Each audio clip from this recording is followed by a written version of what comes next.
l'Union économique et monétaire ouest-africaine. L'UEMOA, 8 pays, un destin commun, un espace économique harmonisé, ouvert et concurrentiel. L'UEMOA, votre guide au cœur de l'Afrique, des grands événements et des grandes mutations sur Africable.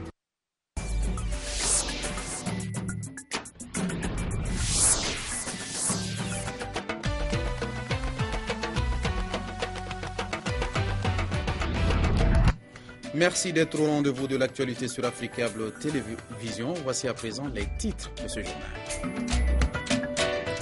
Au Burkina Faso, le nouvel homme fort du pays a promis ce lundi une transition dans un cadre constitutionnel et les consultations continuent entre le lieutenant-colonel Isaac Zida et l'opposition. Dans l'actualité également, la célébration de l'Achoura par la communauté musulmane. L'Achoura correspond au premier mois de l'année musulmane, une célébration ensanglantée au Nigeria. Un attentat suicide revendiqué par la secte Boko Haram a fait au moins 15 morts dans le nord-est du pays. La Coupe d'Afrique des Nations de football aura-t-elle lieu au Maroc? La CAF laisse jusqu'au 8 novembre au pays pour clarifier sa position. Les autorités marocaines craignent une propagation du virus Ebola lors de ce grand rassemblement. Bonsoir à toutes et à tous. Bienvenue sur la première chaîne panafricaine. Ce soir, le calme est revenu à Ouagadougou, l'heure maintenant aux consultations. Le nouvel homme fort du Burkina Faso a ouvert la porte aujourd'hui à la mise en place d'un régime de transition dirigé par un civil. Et les consultations continuent entre le colonel Isaac Zida et l'opposition. Une opposition qui paraît très fragmentée. Le calme est revenu dans les rues de Ouagadougou. Les commerces et les écoles ont rouvert et la circulation a repris avec son habituel balai de mobylettes. Le lieutenant-colonel Zida, le nouvel homme fort du Burkina Faso, lui continue ses consultations avec les forces politiques burkinabées, mais aussi avec les représentants de la communauté internationale. Et il l'a répété ce lundi, la transition se fera dans un cadre constitutionnel. L'organe de transition lui-même sera dirigé par une personnalité consensuelle, désigné par tous les acteurs de la vie nationale. Cette nouvelle déclaration laisse à penser qu'un civil et non plus un militaire pourrait prendre la tête de la transition. Et c'est précisément ce que demande l'opposition, la société civile et une grande partie de la population burkinabé. Tous refusent que le pouvoir soit confisqué par l'armée. Ils l'ont fait savoir ce dimanche. Place de la Nation, devenue le lieu emblématique du mouvement de contestation à Ouagadougou, mais aussi devant le siège de la radio-télévision nationale. C'est là qu'un homme a été tué dans la plus grande confusion. Le général Kwame Lougué, ancien ministre de la Défense, limogé par Blaise Compaoré, a tenté en vain de se déclarer chef du régime de transition. La dirigeante d'un petit parti politique, Sarane Sérémé, aurait selon certains essayé de faire la même chose. Elle assure avoir été emmenée de force par l'armée.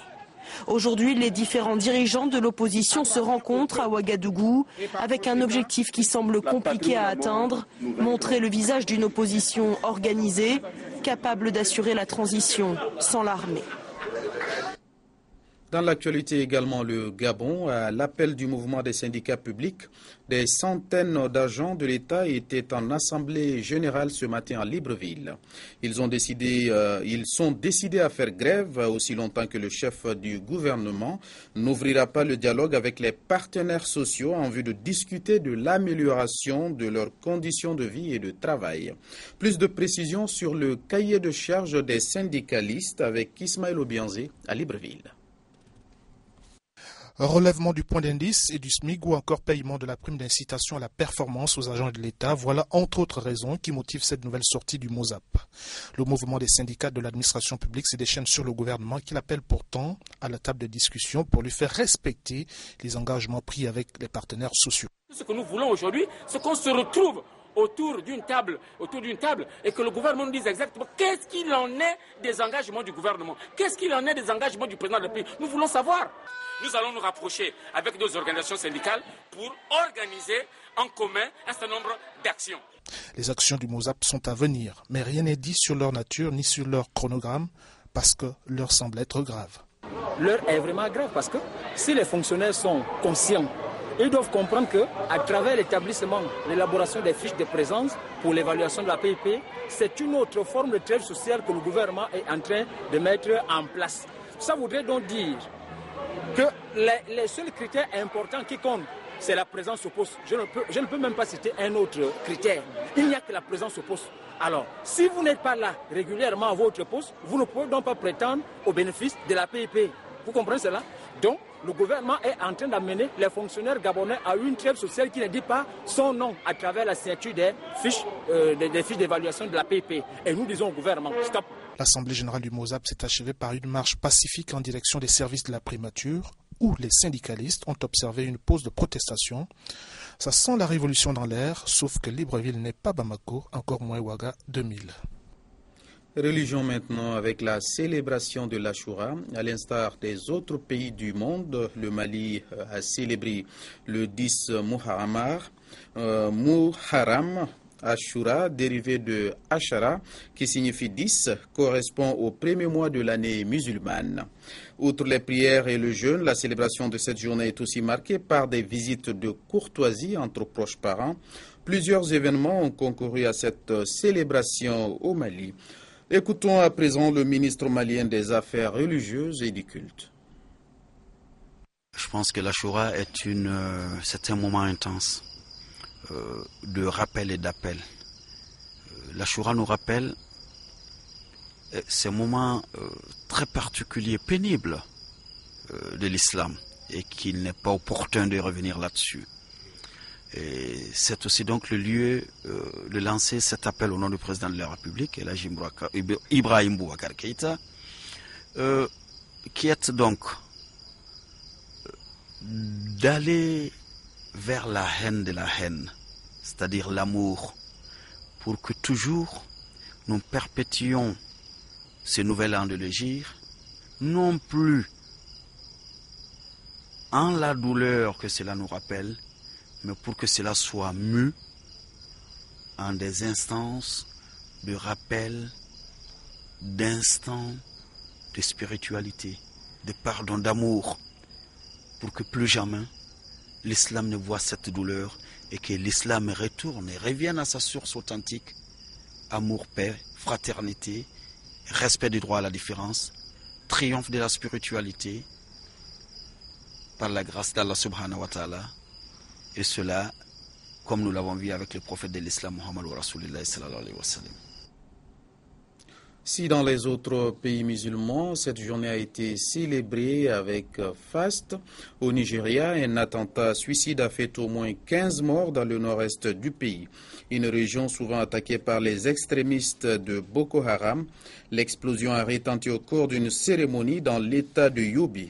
Cet état du nord est sous le coup d'un état d'urgence depuis mai 2013. Et voyons à présent ce qui fait le reste de l'actualité en bref et en images. C'est avec Daouda Kamati. Un an après la défaite de la rébellion du mouvement du 23 mars M23 dans l'est de la République démocratique du Congo, la non-satisfaction de ces grandes revendications fournit un terreau fertile pour la naissance d'un nouveau groupe armé, estiment des analystes. Le M23 n'a pas été démobilisé, mais il a été repoussé. Par conséquent, il reste une force qui peut faire son retour avec l'assentiment des voisins ougandais et rwandais quand bon leur semblera. La fourniture de courant électrique en Afrique du Sud était perturbée ce dimanche par des coupures suite à un incident dans une centrale qui a obligé la compagnie nationale Eskom à rationaliser l'alimentation, illustrant une nouvelle fois la capacité insuffisante de son réseau. Le calme semblait revenir ce dimanche à Bangui, la capitale centrafricaine. Vendredi et samedi, des échanges de tirs avaient opposé les forces internationales à des hommes armés, notamment dans le quartier de Boyerabé, considéré comme un fief anti-Balaka. À l'origine de ces échanges de tirs, une opération de désarmement lancée par la MINUSCA en collaboration avec les polices et la gendarmerie locale, ainsi qu'avec la force française de Sangarissa. Un mois et demi après son déploiement, la MINUSCA se dit déterminée à poursuivre ses opérations avec des résultats pour le moment mitigés. Regain de tension au nord du Mali. Ce dimanche, une position de l'armée malienne a été attaquée au nord de Gao. Alors qu'au sud de la ville, les militaires ont affronté un groupe armé Touareg. Plusieurs arrestations ont été réalisées et chaque camp se renvoie la balle quant à l'origine de cet affrontement. Actualité hors du continent, pour parler d'une autre étape dans la désintégration de l'Ukraine. Les chefs séparatistes pro-russes ont été élus présidents dans les deux républiques autoproclamées de l'Est du pays, celles de Donetsk et de Lugansk. Les États-Unis et l'Europe dénoncent un scrutin de façade. La conclusion d'un simulacre d'élection locale. Jusqu'au bout, les séparatistes pro-russes de l'Est de l'Ukraine ont joué le jeu d'un scrutin parfait, légitime et démocratique. Et comme prévu, à la proclamation des résultats, il n'y a pas eu de surprise. Le mouvement social, la République du Donetsk, a gagné plus de 60% des voix. Le mouvement Libre Donbass, lui, a gagné 25% des voix. Le choix des électeurs était clair comme de l'eau de roche, séparatiste ou séparatiste. Et évidemment, comme on pouvait s'y attendre, c'est le chef des séparatistes de Donetsk, l'ex-premier ministre de la région Alexander Zakharchenko, qui a été élu président. Il faut bien dire que ses arguments de campagne étaient tout en nuances. Crever un œil ou casser une jambe aux opposants pro-européens. Aujourd'hui, il feint l'apaisement avec Kiev sans convaincre. L'Ukraine ne veut pas la paix, quoi qu'elle dise. Manifestement, elle joue un double jeu. À Kiev, le pouvoir qualifie ces élections de farce menée sous la menace des chars. Les Occidentaux, eux, fustigent ce scrutin qui, selon eux, complique les efforts de paix dans la crise ukrainienne. Moscou estime en revanche que l'Ukraine va devoir reconnaître cette élection. C'est une question de guerre ou de paix. C'est un président fatigué. Aux États-Unis, 6 ans après son arrivée au pouvoir, Barack Obama n'en a peut-être pas fini avec les difficultés. Les élections américaines de mi-mandat pourraient donner la victoire aux républicains au Sénat. Un meeting pour soutenir la candidate démocrate au poste de gouverneur du Wisconsin. C'est l'une des rares apparitions de Barack Obama dans la campagne des élections de mi-mandat. Une campagne où les républicains entendent bien exploiter la cote de popularité en berne du président. Le candidat d'Obama pour le Sénat dans le Kansas, Greg Orman. Voter pour Greg Orman, c'est voter pour la politique d'Obama. En plus de nombreux gouverneurs, les Américains vont renouveler une bonne partie du Congrès. Intervenant alors que le président s'apprête à entamer ses 2 dernières années à la Maison-Blanche, ces élections risquent de se transformer en référendum sur son action. Je pense que cette année, les grandes problématiques restent assez floues. C'est vraiment l'économie qui reste la préoccupation principale des électeurs. Les débats portent surtout sur le président Obama lui-même, si oui ou non son administration s'est révélée efficace. Et les républicains essaient de transformer cette question en une sorte de référendum. Actuellement en rénovation, le Congrès des États-Unis pourrait donc changer de couleur politique. Si la Chambre des représentants devrait rester républicaine, le Sénat, lui, pourrait basculer et les démocrates pourraient y perdre la majorité. Vous avez tous vu les sondages, n'est-ce pas? Ignorez-les. Le seul sondage qui compte, c'est le jour de l'élection. Reste une autre possibilité, celle d'un Sénat où chaque parti aurait 50 sièges. Dans ce scénario, le vice-président Joe Biden aura le dernier mot sur chaque vote, de quoi faire parler de lui ces 2 prochaines années s'il décidait de briguer une candidature à la Maison-Blanche en 2016. Parlons à présent de santé mentale. Le phénomène de fous errants inquiète de plus en plus les sociétés, notamment celles sénégalaises. Notre équipe présente à Dakar s'est intéressée à la question pour recueillir l'inquiétude de certains Sénégalais. C'est un compte-rendu de Louise Tinassagnan, Suleiman Anne et Antoumar. Ils sont de plus en plus nombreux à sillonner les rues de la capitale sénégalaise et sa banlieue. Quelquefois nus, quelquefois armés, les fous errants deviennent pour certains des terreurs. Quand on voit quelqu'un déambuler dans la rue, par exemple, tout nu, qui agresse quelquefois, qui blesse, moi, il m'est arrivé, par exemple, un fou a cassé, par exemple, la vitre de plutôt mon pare-brise, en me jetant une pierre. Alors, là, c'est des actes qu'il faut condamner. Les malades mentaux errants sont pour la plupart délaissés par les leurs. Dans l'entendement de la majorité des gens, ils sont damnés ou possédés par des génies ou même victimes de la drogue. Pour le cas du Sénégal, d'abord, dans un premier temps, je crois que c'est dû à l'utilisation de la drogue, généralement. Parce que les enfants, quand ils sont jeunes, ils prennent exemple sur ce qu'ils voient à la télévision ou un peu partout ailleurs. Alors ils se mettent à prendre la drogue.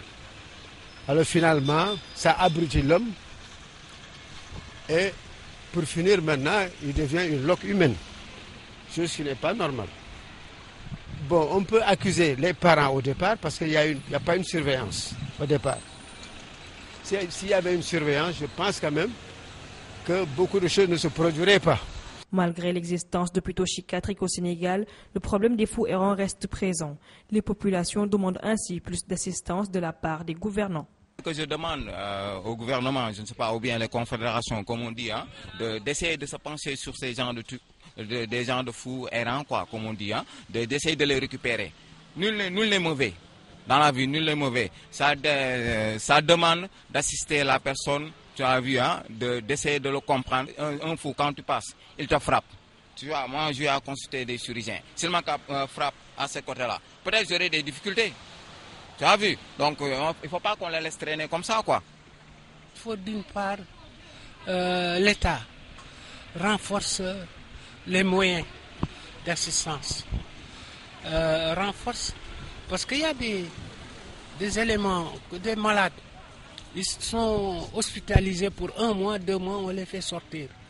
Alors, si à la rigueur, on ne rachète pas les médicaments nécessaires, et on ne le suit pas, c'est foutu. Les fous errants, avons-nous essayé de les sortir de la rue? Savons-nous que ces gens peuvent être soignés? Pensons à les aider à avoir une autre vie, une vie comme la nôtre.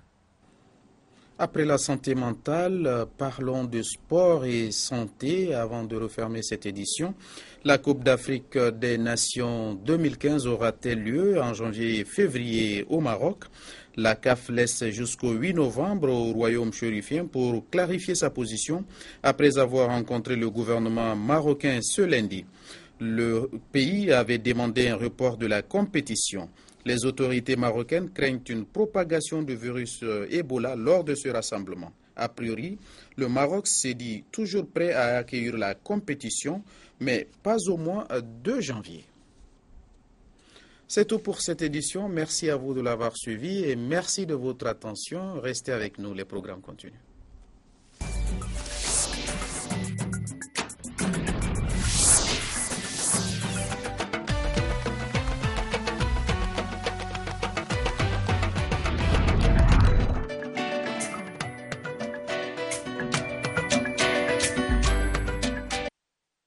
L'UEMOA, l'Union économique et monétaire ouest-africaine. L'UEMOA, 8 pays, un destin commun, un espace économique harmonisé, ouvert et concurrentiel. L'UEMOA, votre guide au cœur de l'Afrique, des grands événements et des grandes mutations sur Africable.